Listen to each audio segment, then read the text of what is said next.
علیکم ناظرین، پروگرام حیا میں میں ہوں آپ کی ہوسٹ فاطمہ محمد۔ وطن عزیز جو کہ اسلام کے نام پہ حاصل کیا گیا ہے، جس کی بنیاد لا الہ الا اللہ سے ہے، آج اس کا چہرہ بگاڑنے کی کوشش کی جا رہی ہے۔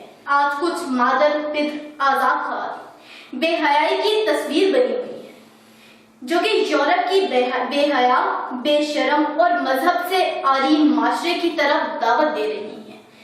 آج اس حوالے سے ہم گفتگو کریں گے۔ پروگرام حیا میں ہمارے ساتھ موجود ہیں ڈاکٹر واجد صاحب، جو کہ عام عوام پاکستان کے جنرل سیکرٹری ہیں، اور ان کے ساتھ موجود ہیں رمشا مغل، جو کہ معروف تنظیم حیا کی کوارڈینیٹر ہیں۔ جی تو ڈاکٹر صاحب، آپ کیا کہنا چاہیں گے؟ بحیثیت مرد آپ عورت مارچ کو کیا سمجھتے ہیں؟ اعوذ باللہ من الشیطان الرجیم، بسم اللہ الرحمن الرحیم۔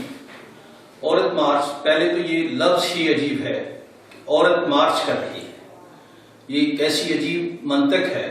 اور دوسری بات یہ ہے کہ یہ وہ عورتیں ہیں جن کا نہ کسی مذہب سے کوئی تعلق ہے، نہ ان کا کوئی انسانیت سے تعلق ہے۔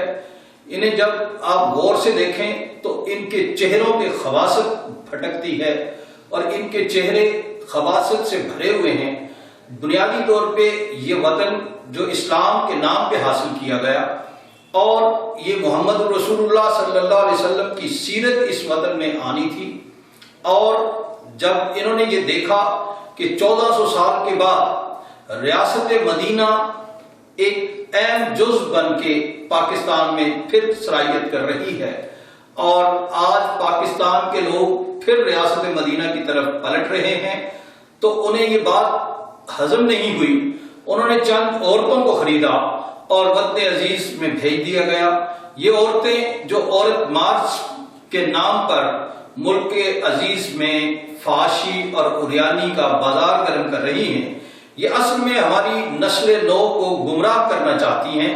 یہ چاہتی ہیں کہ ہمارا تعلق محمد رسول اللہ سے کٹ جائے، یہ چاہتی ہیں کہ ہماری بہنوں بیٹیوں کا تعلق عائشہ، فاطمہ اور خدیجہ سے کٹ جائے، یہ چاہتی ہیں کہ ہم ایک دفعہ پھر مغرب زدہ ہو جائیں اور مغرب کی تقلید میں آگے بڑھیں، لیکن یہ شاید بھول چکی ہیں کہ خاص ہے ترکیب میں قوم رسول ہاشمی۔ میں یہ سمجھتا ہوں کہ جب اسلام کو گزن پہنچانے کی کوشش کی گئی، اسلام کو نیچا دکھانے کی کوشش کی گئی، یہ ماں ہی ہے جس نے اپنا کردار ادا کیا، اور اس نے وہ مرد قوم کو عطا کیے۔ اگر ہم غور کرتے ہیں تو ہم تاریخ کی نظر کو دیکھتے ہیں تو ہمیں محسوس ہوتا ہے ایک وقت تھا ماں فاطمہ تھی، بیٹا علی تھا، ماں فاطمہ تھی، بیٹا حسن تھا، ماں فاطمہ تھی، بیٹا حسین تھا، ماں فاطمہ تھی، بیٹا غوث جلی تھا، ماں فاطمہ تھی، بیٹا میر علی تھا، اور پھر بہن فاطمہ تھی، بھائی قائد اعظم محمد علی جناح تھا، ماں فاطمہ تھی، بیٹے محمد علی جناح اور محمد علی جوہر اور شوکت علی جوہر تھے۔ اور اگر ہم اقبال کی والدہ کو دیکھیں تو وہ بھی فاطمی کردار کا ایک مکمل نمونہ ہے۔ اگر ہم بہت نزدیک آ جاتے ہیں، ڈاکٹر عبد القدیر خان کی ماں کو دیکھیں تو وہ بھی فاطمی کردار کا ایک نمونہ ہے۔ آج ہمیں ضرورت ہے ان حیا باختہ خواتین کے مقابلے میں فاطمہ الزہرا کا وہ کردار، جو فاطمہ کسی شخصیت کا نام نہیں ہے، فاطمہ ایک کردار کا نام ہے، اور اسی کردار میں ہمیں دنیا کی قوموں میں عروج دلوانا ہے۔ آج ضرورت اس امر کی ہے ہم پلٹ کے جائیں اور ہم دیکھیں کہ ہماری بقا کس میں ہے۔ ہماری نسل نو آج انگڑائی لے رہی ہے، اور ہم محسوس کر رہے ہیں کہ ہماری بیٹیاں ان حیا باختہ خواتین کو دیکھ کر، ان بے شرم اور بے حیا خواتین کو دیکھ کے حیا کی طرف آ رہی ہیں۔ اس کی ایک ایگزامپل میں سمجھتا ہوں، ہمارے ساتھ بیٹھی ہوئی محترمہ رمشا مغل ہیں، جو حیا کے نام پہ ایک تنظیم چلا رہی ہیں اور حیا کی کوارڈینیٹر ہیں۔ یہ کیوں حیا تنظیم جو ہے وہ کیوں مارج وجود میں آئی؟ جو میں سمجھ سکا ہوں وہ صرف اسی لیے مارج وجود میں آئی کہ حیا کہتے ہیں شرم کو، اور دوسری طرف جب بے شرمی اپنے عروج پہ پہنچ گئی تو ان بچیوں کو یہ محسوس ہوا، تو انہوں نے حیا کے نام پہ یہ تنظیم مارج وجود میں لائی، اور وطن عزیز کے کونے کونے سے وہ حیادار بچیاں، حیادار خواتین ان کی طرف پلٹ رہی ہیں، اور وہ حیا کی چادر اوڑھ کر اس وطن عزیز میں یہ ثابت کرنا چاہتی ہیں کہ ہم اس وطن کی نمائندہ ہیں، وہ اس وطن کی نمائندہ نہیں ہیں۔ ہم حیادار خواتین اس وطن کی نمائندہ ہیں، وہ بے حیا، بے شرم اور بے کردار عورتیں اس وطن کی نمائندہ نہیں ہیں، اور یہ حیادار عورتیں ہی ہیں جو حیادار مرد پیدا کرتی ہیں، اور حیادار مرد امت کو دیتی ہیں، حیادار مرد ملت کو دیتی ہیں، اور پھر وہ ملت پروان چڑھا کرتی ہے، اور پھر وہ دنیا کی قوموں میں اپنا نام پیدا کیا کرتی ہے۔ میں یہ سمجھتا ہوں مرد محتاج ہے عورت کی حیا کا، اور ہمیشہ محتاج رہے گا۔ جی بہت شکریہ ڈاکٹر صاحب۔ اب آگے چلتے ہیں ہم اپنے اگلی مہمان کی طرف، رمشا مغل کی طرف۔ جی رمشا، موجودہ صورتحال کو دیکھتے ہوئے آپ کیا کہتی ہیں کہ بحیثیت مسلمان ہماری کیا ذمہ داری ہے؟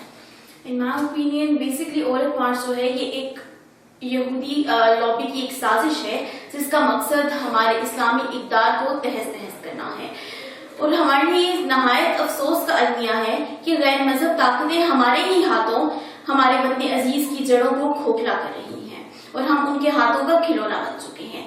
And it's a fifth generation warfare and a foreign sponsored program. And the need of the time is that we all have to fight against this agenda collectively and revive the sunnah. اور سب سے بڑی ضرورت اس وقت کی یہ ہے کہ ہم اپنے کردار کو فاطمی کردار کے مطابق ڈھالیں۔ Thank you Rimsha. ہم ڈاکٹر صاحب سے پوچھنا چاہیں گے کہ اسلام عورت کو کیا حقوق دیتا ہے اور آج کی عورت کیا حقوق مانگ رہی ہے؟ دیکھیں، اسلام جتنے مذاہب دنیا میں ہیں سارے ہی عورت کو بہت حقوق دیتے ہیں، لیکن اسلام بدرجہ اتم عورت کو جو حق دیتا ہے اس کو اگر ہم غور کرتے ہیں تو سیرت مصطفیٰ کریم صلی اللہ علیہ وسلم ہمیں نظر آتی ہے۔ ہم غور کریں تو وہ عورت جو اسلام کے آنے سے پہلے جو آج عورت کی پازیب ہے، وہ عورت کی ہتھکڑیاں ہوا، وہ عورت کے پاؤں میں زنجیریں ہوا کرتی تھی۔ آج جو چوڑیاں ہیں وہ کبھی عورت کی ہتھکڑیاں ہوا کرتی تھیں۔ آج جو نتھڑی ہے وہ کبھی عورت کے ناک میں نکیل ہوا کرتی تھی، اور آج جو ہار عورت پہنتی ہے اور اس کے بناؤ سنگار کا ایک بہترین شاہکار ہے وہ کبھی عورت کے گلے میں پٹا ہوا کرتا تھا۔ یہ اسلام ہے جس نے آ کے یہ چیزیں جو عورت کی تذلیل کا باعث تھی، عورت کی عظمت کا باعث بنا دی۔ اور پھر جب حقوق کی بات ہم کرتے ہیں تو عورت کو آپ دیکھیں کہ اسلام میں وراثت ملی، اور وراثت میں بھرپور کردار ملا۔ وہ اپنے باپ کی وراثت میں بھی حقدار ہے، وہ اپنے شوہر کی وراثت میں بھی حقدار ہے، وہ اپنے بیٹے کی وراثت میں بھی حقدار ہے۔ یہ حقوق دیے ہیں اسلام نے عورت کو، اور اسی طرح عورت کے فرائض بھی متعین کیے گئے ہیں۔ حقوق اپنی جگہ، لیکن فرائض بھی متعین کیے گئے ہیں۔ جب ہم فرائض کی طرف جاتے ہیں تو ہمیں محسوس ہوتا ہے کہ وہ عورتیں جنہوں نے اسلام کو وہ بطل رجال دیے ہیں، جب ہم ان کی بات کرتے ہیں، جب ہم میجر عزیز بھٹی کی بات کرتے ہیں، جب ہم طفیل شہید کی بات کرتے ہیں، جب ہم راشد منہاس کی بات کرتے ہیں، تو یہ عورتیں ہی ہیں جنہوں نے انہیں جرتیں عطا فرمائیں، اور وہ جرتوں کے ساتھ پروان چڑھے۔ وہ ماں کے دیے ہوئے اس سبق کو یاد کر کے وطن مادر گیتی پہ قربان ہو کر یہ بتاتے چلے گئے کہ ہماری وہ ماں جس نے ہماری تربیت کی تھی، اس نے ہمیں یہ بتایا تھا کہ جب دھرتی ماں پہ کوئی مجبوری آ جائے، جب دھرتی ماں پہ کوئی ظلم ڈھانے لگے، تو تم اپنا خون دے کر یہ ثابت کرنا کہ تم عظیم ماؤں کے بیٹے ہو، اور ان عظیم ماؤں نے ہی دنیا کو سنوارا ہے۔ اگر ہم صرف مذہب کی بات نہیں کرتے، آپ اسلام کی بات کرنی، میں نے اس لیے اسلام کے حوالے سے بات کی۔ دنیا کے تمام مذاہب کو اگر ہم دیکھیں تو جن کی مائیں عظیم تھیں ان کے بچے عظیم تھے، اور وہ مائیں جو اپنے اپنے مذاہب میں شرم و حیا کا پیکر رہیں، ان کے بچے بھی حیادار بنے، اور ان کے بچے بھی حیا کے نام پہ قربان ہوئے۔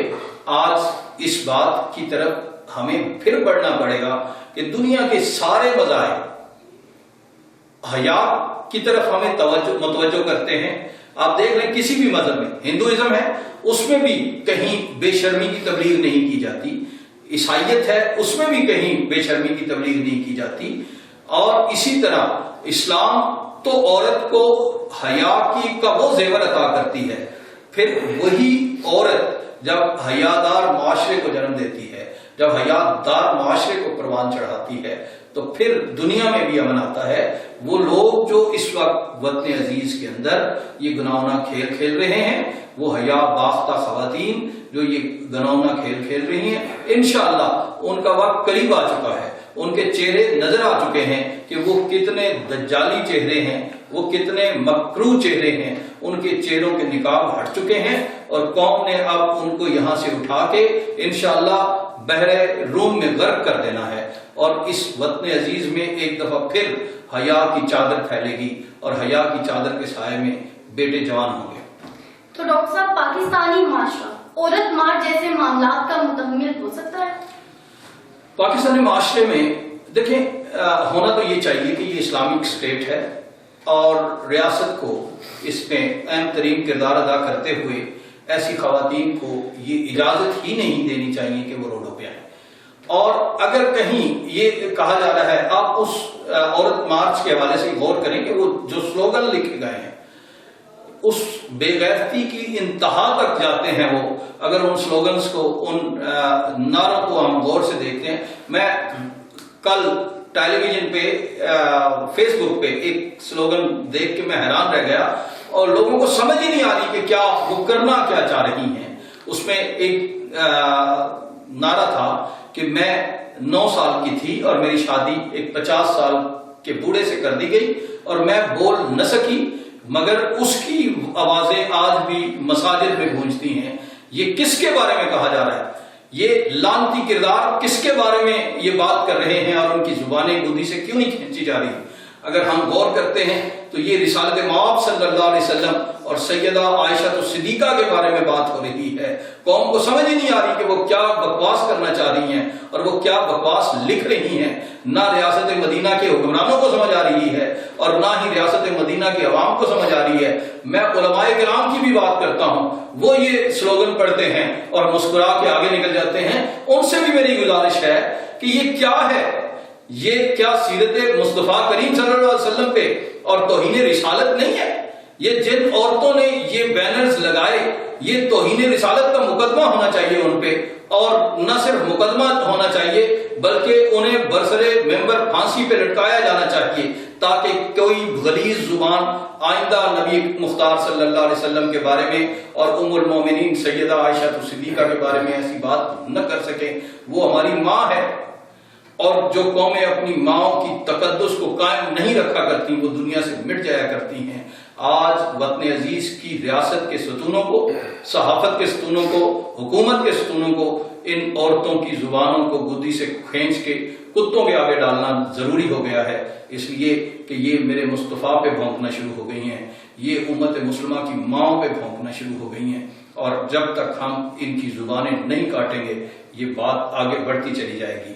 آج ضرورت ہے کہ ریاست اپنا کردار ادا کرے۔ اگر ریاست نے کردار ادا نہ کیا تو اس وطن میں وہ آگ لگ جائے گی جس کو بجھانا بہت مشکل ہو جائے گا۔ جی بہت شکریہ ڈاکٹر صاحب۔ جیسا کہ ناظرین آپ نے سنا کہ ڈاکٹر صاحب کا کہنا تھا کہ ہماری بقا سیرت رسول میں ہی ہے، اور میں نے ان کی گفتگو سے جو سمجھا وہ یہ تھا کہ اے رفتار جہاں لوٹ چل عہد پیغمبر کی طرف، کہ میری تخلیق کو پھر سے ارتقا درکار ہے۔ پروگرام حیا میں میں تھی آپ کی ہوسٹ فاطمہ مغل، آپ سے اجازت چاہتی ہوں۔ خدا حافظ۔